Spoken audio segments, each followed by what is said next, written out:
성범죄 전문당이라고 해도 과언이 아니라는 생각이 들 지경입니다. 이런 것이야말로 반지성적 행태의 전형적 사례가 아닐 수 없습니다. 윤리특위 재수 없는 제명은 꼬리 자르기, 자기 책임 회피입니다.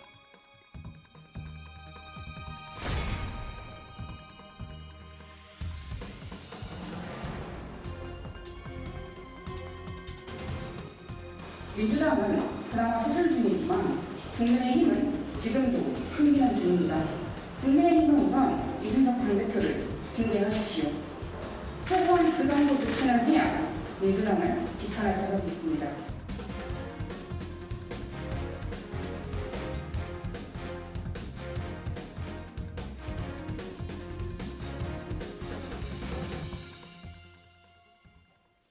여의도 사사건건 시작하겠습니다. 정미경 국민의힘 최고위원, 최입의 민주당 비대위원 이렇게 두 분과 함께합니다. 자, 어서 오십시오. 네, 안녕하세요. 오후에 들어온 속보부터 좀 여쭤봐야겠네요. 민주당 윤석열 대통령이 북한에 백신, 의약품 지원하겠다 이런 입장이에요. 대화 물꼬를 좀 터보겠다 이런 겁니까? 아니면 핵실험 여과는 별개로 인도주의적 지원은 하겠다 이렇게 좀 이해를 해야 될까요? 저는 인도주의적 차원에서 지금 도움을 주겠다고 하는 것 같고요. 지금 보니까 협의할 예정이라고 나와 있잖아요. 네. 아직은 이제 전부 다 좀 비밀스럽게 진행되고 있는 것 같은데 결과적으로 북한이 받을 예정이 아닌가. 예, 그렇기 때문에 이게 지금 진행되는 것이 아닌가 그런 생각이 들고요. 북한에서 긍정적인 반응이 왔기 때문에 공개한 거 아니냐? 네. 그래서 결국은 뭐냐면 지금 처음 시작하는 새로운 정부에서 그래도 북한과 어떤 새로운 방식으로 인도주의적 차원에서 이렇게 물꼬를 트는 거는 나쁘지 않다, 좋다. 저는 그렇게 봅니다. 네. 민주당에서는 이런 분위기는 반기겠습니다. 당연하죠. 그러니까 우리가 비핵화 문제 가지고서 굉장히 북한과 이제 날선 그런 상황이긴 하지만은 그리고 최근까지도 뭐 이제 미사일을 쏘고 계속 하는 과정이지만 그러함에도 불구하고 인도적 지원은 항상 끊임없이 우리가 하겠다라는 의사를 보여왔고 북한이 이거를 수용한다라고 한다면 그것만큼 어떻게 보면 이제 또 대화의 물꼬를 트는 좋은 기회가 없을 것이다라는 생각이 듭니다. 이제 다만 진짜 우리가 가지고 있는 백신의 양이 충분하게 북한에 전달될 수 있도록 하고 북한에서 그게 정말 실효성 있게 쓰이려면 우리가 콜드체인이라고 하는 이제 화이자나 모더나 같은 경우는 보관과 유통에 굉장히 큰 노력이 필요하거든요. 네. 그러니까 그런 부분들까지 고려해서 우리가 어떻게 보면 실질적으로 북한에 도움이 될 수 있는 방향까지 같이 고민해야 되고 이때는 국제사회도 함께 할 수 있도록 하는 노력이 가미돼야 된다 생각합니다. 근데 진짜로 문을 열지를 잘 모르겠어요. 그동안도 국제사회 백신 프로그램 네. 있잖아요. 거기서 제공하겠다고 해서 사실 안 받았었거든요. 받게 만들려면 뭐가 더 있어야 되는 거 아닙니까? 저는 좀 상황이 바뀌었다고 봐요. 그때하고는 다르게. 왜냐하면 이번에는 김정은 위원장이 본인 입으로 직접 어느 정도 지금 규모라는 걸 사실 밝힌 거잖아요. 네. 그다음에 물론 저희는 그 통계를 믿지는 않지만 사망자 한 6명 정도 이미 얘기를 하고 있는 상황이거든요. 네. 근데 김정은 위원장이 북한에서 사망자를 스스로 인정했다라는 건 제가 볼 때는 예상하기에 우리가 더 심각해진 것이 아니냐. 공개한 것보다도 훨씬 위중할 수 그렇죠. 있다. 예. 그렇기 때문에 아무튼 어떤 라인이 또 새로운 라인이 있어서 지금 새로운 정부하고 얘기를 하고 있는 것이 아닌가. 그냥 저 혼자 추측해봤어요. 네. 그런 측면에서 좀 신속한 지원이 필요하다고 생각이 들고요. 그래서 아까 전에 물량 말씀드렸는데 그런 이제 콜드체인 보관과 유통이 어려운 것들 빼고 지금 바로 지원할 수 있는 것들을 우리가 지원하고 국제사회 같이 하고 지금 우리나라에서 또 하나 이제 러시아 백신을 직접 만들 수 있는 제조 능력이 있습니다.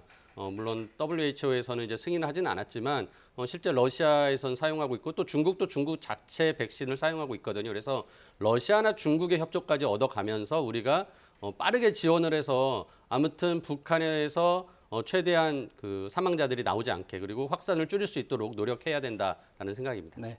코로나 확산 초기에 러시아산 백신 국내에서 위탁 생산하고 있는데 예. 그게 혹시 북한에 지원될 가능성은 없을까?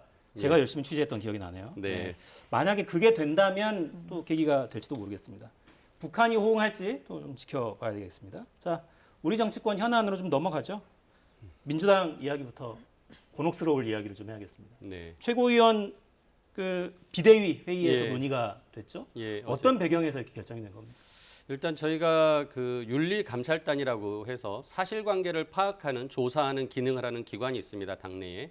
거기에서 이제 충분한 조사를 거쳐서 그 내용을 어제 아침에 보고를 받았습니다. 그리고 그 자리에서 이거는 더 이상 시간을 끌 문제가 아니다라고 판단하고 통상의 절차인 윤리심판원으로 보내지 않고 직접 비상대책위원회에서 비상징계를 하겠다라고 결정을 하고 박완주 의원에 대해서 당적을 지우는 제명하는 절차를 저희가 진행을 했습니다. 그래서 최대한 빠르게 당에서 할 수 있는 최대치를 하겠다라는 의지를 가지고 일단 어제 오전에 그렇게 결정을 했고 또 오후에는 비상대책위원회 공동위원장을 맡고 계신 이제 윤호중 위원장과 박지원 위원장이 대국민 사과를 하는 모습까지 보여드렸습니다. 그러니까 빠른 처분을 하고 사과까지 한 건 좋은데 네, 사실 이 사안이 발생한 건 지난 연말이라면서요. 네. 6개월 정도 지난 거여서 6개월을 빠르다고 말할 수는 없을 것 같고 조사가 늦어진 이유는 특별히 있습니까? 그거는 피해자가 본인이 그 피해의 사실을 당에 알려온 거는 4월 말경입니다. 4월 말에. 예, 따라서 그 사이 동안에 조사를 했고 굉장히 빠른 절차를 진행했다라고 말씀드리고요. 무엇보다 이런 사건을 처리할 때는 가장 중요한 게 피해자 보호 원칙, 피해자 우선주의입니다. 피해자가 원하는 내용들을 최대한 이 기관에서는 수용을 할 수밖에 없는 거고요. 그런 측면에서 피해자가 4월 달에 당에 문제 제기를 한 것을 수용하고 빠르게 진행했다라고 말씀드리겠습니다.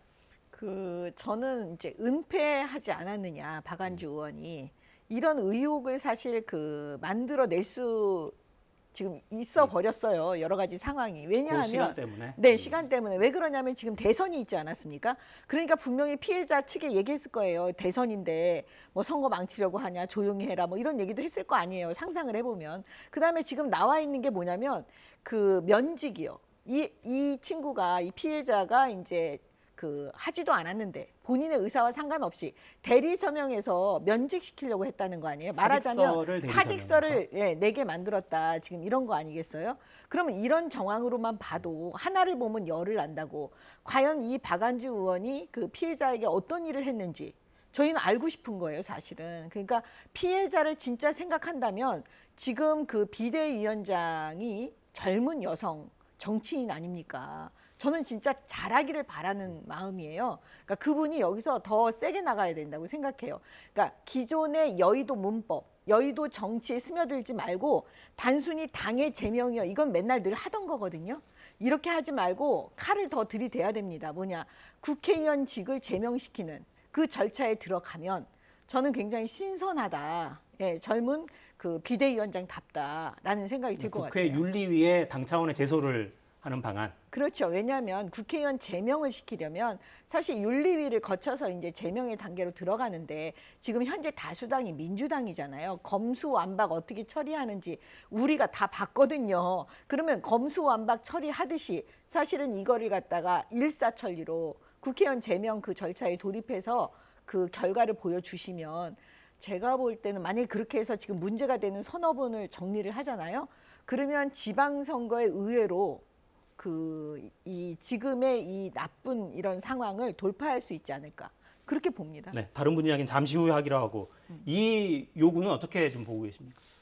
당연히 저는 피해자가 국회에 이 문제를 신고하고 그 신고된 내용이 접수돼서 국회의 윤리특위에서 이에 대한 논의를 하고 거기에서 합당한 절차를 거쳐서 뭔가 이제 징계 조치안이 나온다면 당연히 저는 다수당으로서 그거를 따르는 게 맞다고 생각합니다. 피해자의 신고가 전제돼야만 하는 겁니까? 지금 상황에서는 피해자가 신고하지 않았다면 이걸 가지고서 우선적으로 당에서 조치하는 것을 솔직히 피해자에게 그런 의사가 있는지를 또 확인해 봐야 됩니다. 지금 제가 이런 말씀을 되게 조심스럽게 하는 게 피해자의 의중을 제가 정확히 모르는 상태에서 추정하거나 상상해서 앞서 나간다면 그게 거꾸로 피해자에게는 또 고통이 되고 불편함이 될 수 있거든요. 그래서 저는 아까 처음 말씀드린 대로 피해자의 보호 원칙, 우선주의에 따라서 일이 진행돼야 된다고 생각을 하고요. 이 정도 알려진 사항이라면 저는 당연히 국회에서도 자체적인 조사를 할 수 있지 않을까라는 생각을 해봅니다. 그런 상황에서도 당연히 피해자의 의사를 존중해서 진행해야 할 것이고 국회 윤리특위에서 최고의 징계 절차인 국회의원직에 대한 제명을 만일 요구한다면 당연히 저는 민주당이 다수당으로서 거기에 찬성을 해서 제명을 진행해야 된다는 것이 온당하다 생각합니다. 네. 지금 저희가 박완주 의원 관련한 이야기를 계속 하고 있는데 이 사안이 끝이 아니에요. 지금 저희 그래픽 만들어 놓은 걸 좀 올려주시죠. 민주당 보좌진협의회에서 입장을 냈고요. 최강욱 의원과 관련해서 공개하기 어려울 정도로 민망한 성희롱성 발언을 확인했다. 그리고 더 큰 성적 비위 문제도 제보받았다는 입장을 보좌진들의 협의회입니다. 민주당 보좌진협의회 여기서 공개를 했고 지목된 최강욱 의원은 날조라고 일단 맞받은 상태입니다. 이 사안 관련해서는 당 차원의 조사 혹시 진행이 되고 있습니까? 예, 이 부분은 1차 조사를 해서 이거를 아까 말씀드린 이제 윤리감찰단이라는 당내 기구에서 내용을 확인을 했고요. 다만 이 부분은 윤리심판원으로 넘겨서 거기서 또 절차를 진행하는 것이 옳겠다라고 해서 저희가 지난번에 윤리심판원으로 산을 넘겼습니다. 그리고 나서 그때의 발언이 이제 소위 그 짤짤이 발언인데요. 그 부분에 대해서 조사하는 과정에 있는데 새로운 발언이 있다라는 지금 제보가 들어온 것입니다. 네. 따라서 이 부분을 포함해서 윤리심판원에서 충분하게 사실관계를 확인하고 그에 따른 또 징계 절차를 밟을 것이라고 생각하고요. 처음 비대위원회에서 이걸 논의할 때도 이 부분에 대해서는 굉장히 강력한 징계가 필요하다라는 의견이었습니다.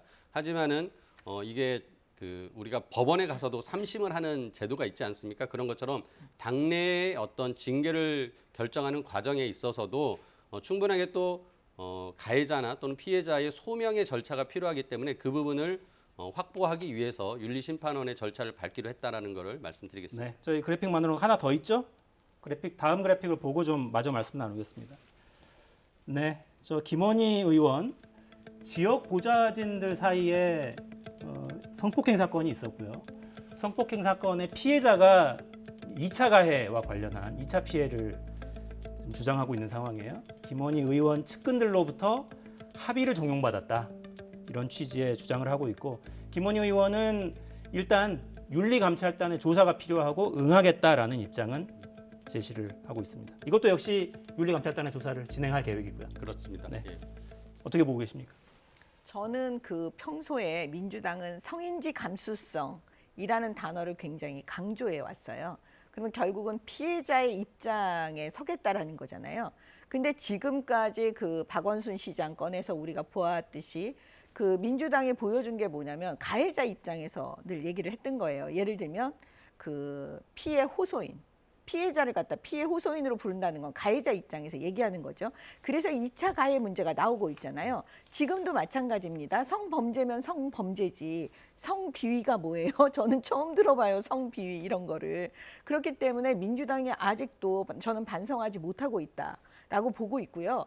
성폭력이 성범죄가 여러 가지 형태의 이런 성범죄가 발생하잖아요. 그럼 문제는 뭐냐면 발생한 것도 발생한 거지만 그 이후의 상황을 어떻게 이 사람들이 가해자들이 대응하느냐의 문제도 되게 중요한데 지금 여기 박완주 국회의원 그다음에 여기 지금 국회의원들 많이 나오시잖아요. 김원희 다 지금 문제는 대응 과정에 있어도 다 지금 뭐냐면 2차 피해를 지금 주려는 여러 가지 행동들이 나오고 있어요. 근데 이게 대부분 뭐냐면 국회의원은 권력을 가진 사람들이라고 보여지잖아요. 국민들께서 보시기에. 그러면 권력형 성범죄란 말이에요. 그런데 이거는 성폭력도 성폭력인데 또 2차 가해 이렇게 하니까 이 부분에 대해서 이 박지원 비대위원장이 어떻게 하는지 사실 저는 되게 지켜보고 있어요. 과연 이 문제를 저 젊은 여성 정치인이 과연 어떻게 풀어낼 것이냐. 예, 그거에 지금 보고 있습니다. 비대위 입장에서도 굉장히 위중하게 상황을 받아들이고 있긴 하겠나요? 예, 그래서 처음 말씀드린 대로 아까 전에 박완주 의원의 건에 대해서는 이 사건에 대해서는 시간을 더 보낼 수가 없다라고 해서 비상징계라는 굉장히 신속하고 아주 이례적인 저희가 판결을 한 겁니다. 그 정도로 사안 자체도 위중하게 보고 있습니다. 그래서 지금 이제 우리 정 의원님께서는 민주당이 아직도 반성하지 못하고 있다라고 말씀하시는데 솔직히 진짜 저도 부끄럽습니다. 저도 이렇게 자꾸 변명하는 듯한 말을 하는 것 자체가 부끄러운데요. 박원순 시장, 전 시장 이후로 당내에서 이 부분에 대해서 굉장히 많은 반성을 했고 또 이런 문제들이 발생했을 때 어떻게 현명하게 대처해야 될 것인가에 대해서도 굉장히 좀 절차를 잘 만들어 놨습니다. 그래서 지금의 건 같은 경우는 최대한 좀 그 이후에 더 이상 문제가 되지 않게 2차 가해가 되지 않거나 아무튼 피해자에게 불편함이나 어떤 억울함을 주지 않게 하기 위해서 최대한 노력하고 있는 과정이라고 말씀드리고 물론 그 과정에서 부족함이 또 있을 수 있습니다. 뭐 그거에 대한 또 비판을 한다면 저희가 또 달게 받고 그런 절차를 또 보완해서 어떻게든지 더욱더 완벽하게 피해자를 보호하기 위한 노력을 할 것이다 말씀을 드립니다. 네. 다음 그래픽을 또 보고 말씀을 계속 나누시죠. 민주당에서는 이 와중에 이런 주장하고 있습니다. 지금 계속 저희가 이야기하고 있는 박지현 비대위원장 발언인데 민주당은 그나마 지금 상황을 공개하고 수술을 하고 있지만 국민의힘은 숨기고 있다. 이게 이제 이준석 대표의 성상납 의혹 이른바 그 사건을 왜 제대로 조사하고 조치를 하지 않느냐. 징계를 하고 최소한 그 정도 조치를 해야 비판할 자격이라도 있지 않느냐. 이런 주장이에요. 이 부분 어떻게? 박지원 비대위원장한테 실망한 부분이에요. 제가 사실 조 지점이 뭐냐면 여의도스러워요. 여의도 정치스러워요. 뭐냐면 그 지금은 반성하고 어떻게 하면 이걸 끊어낼지를 국민들께 보여드려야 되는데 우리는 이렇게 하니까 또 상대방을 저격하잖아요. 예. 이건 늘 해왔던 거예요, 여야가. 근데 보세요. 그 전에 가세연이 이거 지금 그 이준석 대표한테 제기했던 부분이거든요. 그랬었죠. 그런데 가세연이 제기했던 게 이것만이 아니 이준석 대표만이 아니었습니다. 송영길 대표 민주당 의원들에 대해서 베트남에서 뭐 성매매했다는 의혹 물론 무혐의가 났지만 그런 부분이 의혹 제기를 하지 않았습니까? 그러면 그거는 믿지 않고 그런 가세연의 주장은 그럼 이준석 대표를 향한 가세연의 주장은 믿습니까? 이것도 이해가 안 되고요. 두 번째 뭐냐면 지금 이건 수사 중이에요. 어떻게 결론이 날지 몰라요. 민주당의 송영길 대표 그 건도 결국은 무혐의가 났다는 건 수사를 했기 때문에 무혐의가 난 거잖아요.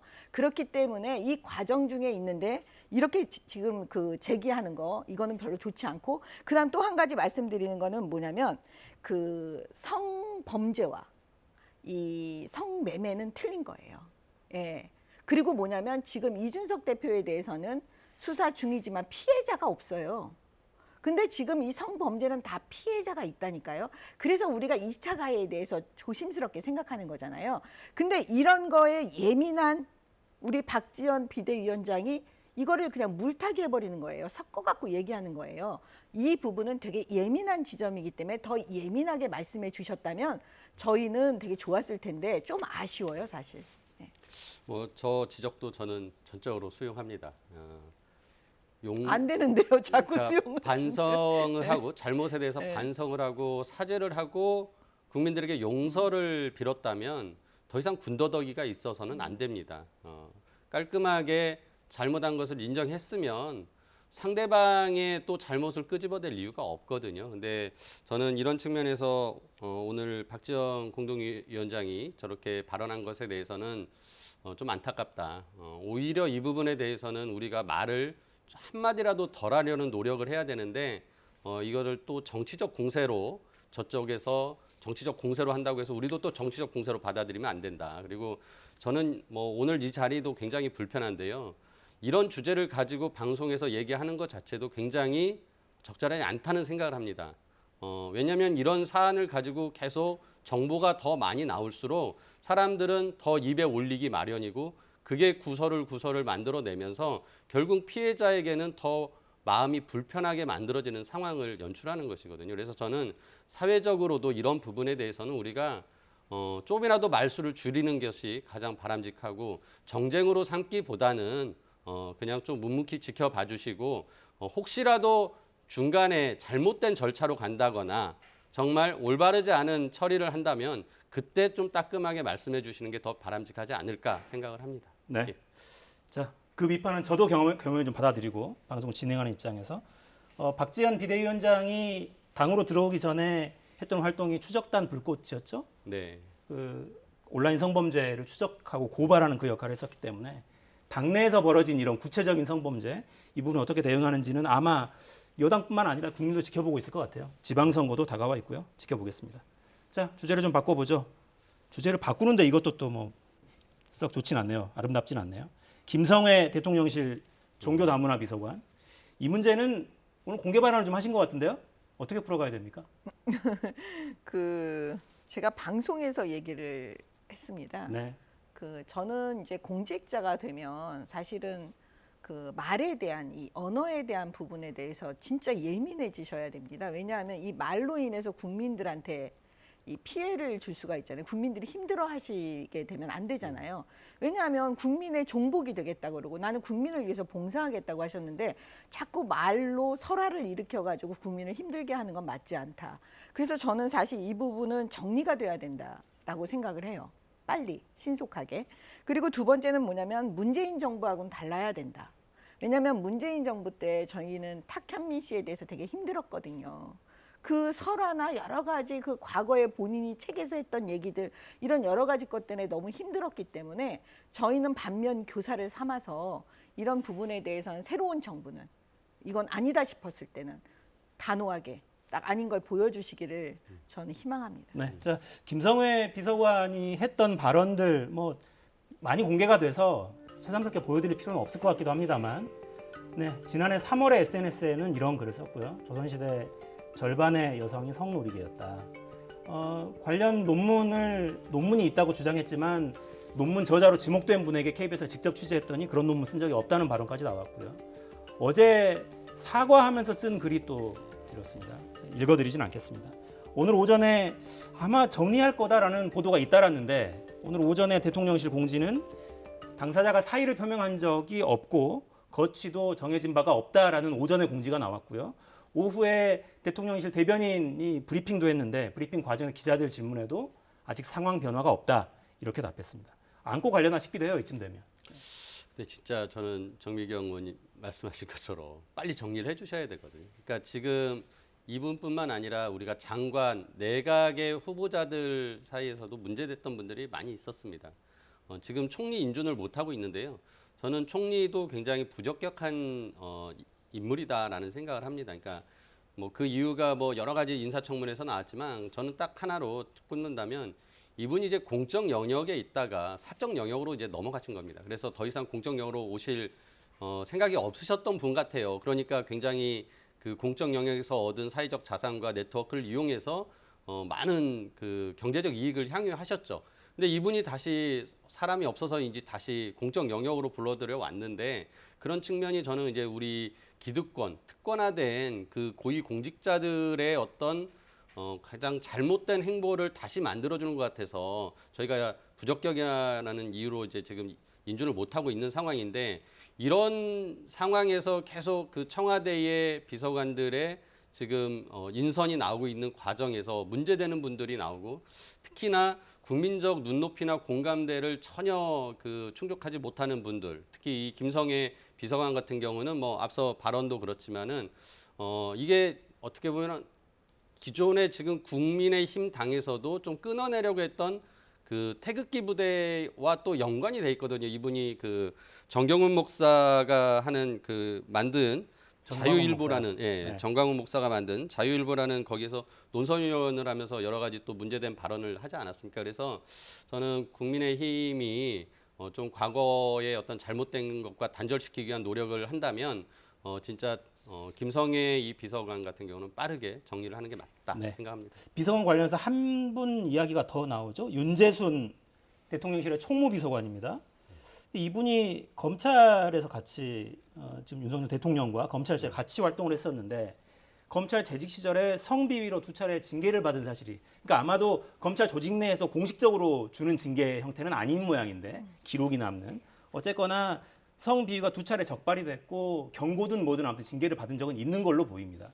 대통령실의 설명을 봐도 해당 사안을 임명 전에 인지했던 걸로 보이고요. 이 사안은 또 어떻게 보세요, 그러면? 이분이 이제 검찰에 계셨던 분이시잖아요. 맞습니다. 그러면 우리 검찰은 사실은 이런 성희롱이나 이런 성범죄가 만약에 그 밝혀지면은요, 이건 100% 징계 들어가고요, 기소해요.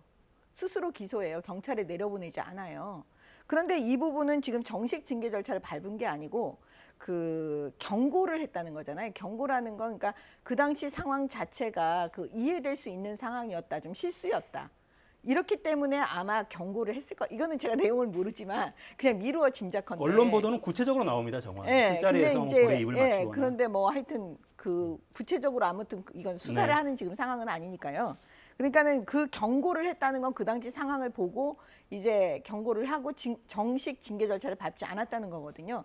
그러면 이제 본인이 반성도 되게 많이 했고 그 다음에 또 이런 사례가 없었다고 이게 지금 몇 년도 일어난 건지 모르겠지만 그렇기 때문에 이 부분을 그 대통령께서 모르실 리가 없죠. 왜냐하면 대통령께서 검찰총장을 하셨으니까. 네. 그러니까 이 부분은 대통령께서 괜찮다라고 아마 판단하시고 하신 것 같아요. 일단 그 부분은 저는 일단 수용합니다.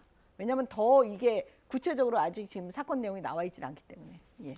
네, 저는 지금 앵커께서 말씀하셨지만 이제 식당에 가서 아무튼 여직원에게 볼에 입을 맞췄다라는 이제 내용인데 그 두 건이 있었다고 이제 언론에서 나왔고 네. 둘 다 비슷한 사례더라고요. 그러니까 이런 상황을 봤을 때 물론 옛날에 있었기 때문에 그때는 이런 것들에 대해서 좀 어떻게 보면 이런 징계가 약했었던 시절이었던 거 아닌가. 그러다 보니까 그 당시에 이게 그 강력한 징계가 안 돼서 지금 이분이 온전하게 검찰 생활을 하고 다시 이렇게 청와대 비서관을 역할을 할 수 있도록 하는 것을 그 역할을 주어진다는 것이 저는 온당치 않다. 그러니까 지금의 눈높이에서 본다면 역시 이분의 그 당시 행위도 굉장히 성비위의 문제에서 봤을 때는 심각한 문제로 볼 수 있는 것이고 그런 측면에서 지금의 감수성으로 좀 국민들에게 현 정권도 대해야 되는 건 아닌가. 그런 측면에서 지금 이분을 임명한 것에 대해서 굉장히 아쉬운 생각이고요. 저는 앞서 김성애 그 비서관이 말로써 어떻게 보면은 지은 그 과오가 있다면 이분은 몸으로써 결국 보여준 과오였거든요. 그래서 저는 경중을 따진다면 이분도 거의 그 자리를 지금 맞지 않는 것이 맞을 정도로 네. 무거운 책임을 가지고 있다고 생각이 듭니다. 네, 대통령실의 판단은 좀 지켜보고요. 또 국민들의 바람은 그건 것 같아요. 어쨌거나 조금씩 나아졌으면 좋겠다는 바람인 것 같습니다. 누구는 절대 자리를 맡으면 안 돼. 이것도 있지만 한편으로는 우리가 사람을 골라 쓰는 이 기준 자체가 점점 밀고 올라가야 한다고 생각을 하는 것 같아요. 그걸 위해서 정권을 바꾸기도 하고 힘을 더 많이 실어주기도 하고 이런 과정이기 때문에 그런 모습, 그런 뜻을 아마 어떻게 잘 받아 안는가, 새 정부가. 그 모습도 국민들이 지켜보지 않을까 싶습니다. 자, 추경안도 이제 국회에 제출이 될 텐데 민주당은 가불추경 이런 표현을 쓰시더라고요. 이거 어떤 의미입니까? 지금 이제 초과 세수가 이제 50조 원 가까이 나왔다고 하나요? 네. 이제 이 초과 세수가 지금 1분기에 발생한 것이 아니라 이후에 발생할 것이라는 예상을 가지고 지금 재원이 충분하다라고 하면서 이제 재원을 마련하겠다라는 네. 것인데 원래 이제 민주당 입장에서도 추경을 강력하게 요구를 했습니다. 그리고 재원이 없다라면 국채를 발행해서라도 해야 된다라고 주장을 했죠. 그런 측면에서 지금 초과 세수가 있어서 국채를 발행하지 않는다는 건 오히려 다행스러운 일인데요. 굳이 저는 이제 민주당 지도부가 이제 야당이 됐다고 해서 이 부분에 대해서 또 가불추경이다라고 하면서 지적을 했는데 별로 그거는 또 온당하지 않은 것 같습니다. 왜냐하면은 지금 윤석열 정부 들어온 지 며칠 되지 않았거든요. 솔직히 이 모든 과정은 이미 문재인 정부에 있을 때에 기재부가 판단하고 기재부가 이미 정부를 가지고 있었을 텐데 그때는 입 다물고 있다가 이제서야 정부 바뀌니까 말을 한 거죠. 그러니까 이 측면에서는 이렇게 재원이 확보되는 것에 대해서는 오히려 다행스러운 일이라고 얘기할 수 있어야 됩니다. 하지만은 이미 우리가 빠르게 추경을 하자고 해서 예를 들어서 재원 마련에 대한 가능성이 있었다고 하면 3월이고 4월이라도 빠르게 추경을 했어야 되는데 그거를 막고 있었던 기재부가 잘못한 거거든요. 그래서 기재부를 비판하는 입장에서 이 세수 추계가 틀린 거에 대한 비판은 할 수 있지만 이거를 추경을 마치 부정적으로 인식하게 만드는 표현은 별로 적절하지 않은 것 같고 네. 아무튼 민주당 입장에서는 정부가 낸 추경이 부족한 부분이 있다고 생각을 하고 아무튼 더 온전한 손실 보상이 되도록 하기 위해서 국회에서 논의할 생각입니다. 네. 스스로 반성을 하셨기 때문에 그 질문은 제가 안 드리고 질문 이렇게 드려볼게요. 셀프 검증해야 돼요. 네. 오늘은 분위기가 그렇게 가네요. 네. 국민의힘은 대선 직전까지 네. 이 주장 되게 많이 했어요. 프로그램 출연하셔가지고 초과세수가 일단 들어오면 국가재정법상 그거 일단 나랏빚 갚는 데 써야 된다. 우선순위가 그렇게 돼 있다. 근데 그거를 끌어다가 당장 현금 살포하는 건 그거 선거용이다. 이런 비판 계속 하셨거든요. 근데 지금은 또 초과세수 예상되니까 그거 빨리 가져다가 이제 국채 발행 안 하는 게 어디냐. 이거 추경에 써야 된다. 이런 입장으로 바뀐 것 같아서 이건 어떻게 설명하시겠어요? 아니 바뀌지 않았습니다. 이거는 똑같습니다. 초과세수는 나라비 갚는 데 써야 되고요. 재정법 어기면 안 되는 거 맞아요. 네. 지금도. 근데 그때 우리가 말씀드린 건 뭐냐면 대선을 앞두고 대선의 선거에 이용하려고 예? 이런 초과세수를 쓰려고 하는 거에 대해서 그렇게 하면 안 된다고 말씀을 드린 거예요. 지금은 또 지방선거를 앞둔 네. 시점이라. 그러면 지금은 뭐냐? 지방선거를 우리는 선거를 앞두고가 문제가 아니라 대선에 공약했잖아요. 그 공약을 지키라고 합니다. 지금 민주당도 공약 지키라고 그래요. 그러면서 왜 공약을 제대로 안 지키고 조금 주냐? 또 이걸 공격하셨어요. 여태까지는. 그러니까 제가 볼 때는 이거는 민주당도 속내는 뭐 본인들도 어찌할 수 없을 거예요. 그러니까 이건 공약을 지킨 부분이니까 초과세수 있으면. 그리고 기재부가 어떤 기재부입니까? 이분들은 뭐 간단치가 않는 분들이에요. 근데 이분들이 다 이건 가능하다라고 얘기를 했기 때문에 실시하는 거잖아요. 그런데 이분들이 국가재정법 어기면서 하겠습니까? 그러니까 이 부분은 여야가 제가 볼 때는 별다른 생각이 없고 똑같은 생각이라고 보여져요. 알겠습니다. 네. 국민들 입장에서는 그냥 사실은 기다리고 계실 거예요. 예. 하루라도 빨리 그렇죠. 지원을 받을 수 예, 있기를. 예. 사실은 지원 남의 돈으로 지원해 주는 것도 아니에요. 우리가 낸 세금이기 때문에. 그럼요. 예. 네, 빨리 지원해 주시기를 기다리고 있을 겁니다. 네, 그 말씀만 드리겠습니다. 자, 시간이 거의 다 됐는데 선거 이야기를 잠깐 하고 마무리를 할까요? 저희가 영상을 만들었는데 볼 시간은 안 될 것 같고 국민의힘에서 지금 국회의원 불체포 특권 조정하는 방안 입법까지 추진하겠다 이런 입장이던데 배경 설명을 좀 해주시죠. 지금 그 이재명 후보 때문에 그러는 거죠. 이재명 후보는 사실 지금 그 상식적이지가 않잖아요. 대선 때 패배하고 이렇게 금방 금배지 달겠다고 나오시는 분이 과거에 저는 없었던 것 같아요. 그러면 결국은 뭐냐면 본인이 지금 줄줄이 수사받아야 되는 게 되게 많습니다. 대장동 있죠. 법인카드 있죠. 그다음에 변호사비 대납한 부분 있죠. 줄줄이에요. 그러니까 결국은 그 면책특권을 이용해서 어떤 방탄조끼를 입으려고 하느냐 다 이렇게 의심하고 있지 않겠습니까? 그러니까 그 부분에 대해서 이준석 대표를 비롯해서 이제 당 지도부가 그러면 이 불체포 특권 이 부분은 좀 손 봐야 되지 않냐 특권이니까 이렇게 얘기하고 있는데 여기까지는 이제 선거를 앞두고 저는 한다고 봐요. 근데 제가 개인적으로는 어차피 지금 민주당이 다수당인데 그거 뭐 해주지도 않을 거고 그 법을 만들어도 그러면 결과적으로는 뭐냐면 이재명 후보가 이렇게까지 만드는 거죠. 불체포 특권. 사실은 국회의원의 불체포 특권은 나름대로 이유가 있어요. 역사가 있어요. 그걸 단순히 특권이라고 그래서 무슨 개인이 향유하는 특권이라고 저는 보지 않거든요. 근데 이제 그 부분까지 손을 대야 할 정도로 지금 이재명 후보가 이런 상황을 다 만들어 놨는데 민주당이 그 부분에 대해서 완전히 뭐 다른 소리 하고 있잖아요. 인정 안 하잖아요. 이 성비위 사건, 성범죄 사건에서처럼 인정 안 하니까 그러니까 그런 부분을 지금 상기시켜 주기 위해서 하는 게 아닌가 저는 그렇게 봅니다. 어떤 답을 주시겠습니까? 대선 끝나고 대선 후보 중에 지금 보궐선거에 나온 분은 이재명 후보만이 아닙니다. 안철수 후보도 나왔고요. 그리고 2012년 대선 끝나자마자 13년 보궐에 나왔던 또 안철수 후보가 그 당시에 또 국회의원이 됐습니다. 그래서 어떻게 보면 이제 이재명 후보만 꼭 이런 것처럼 얘기하는 것은 이제 좀 약간 호도하는 측면이 있다고 생각을 하고요.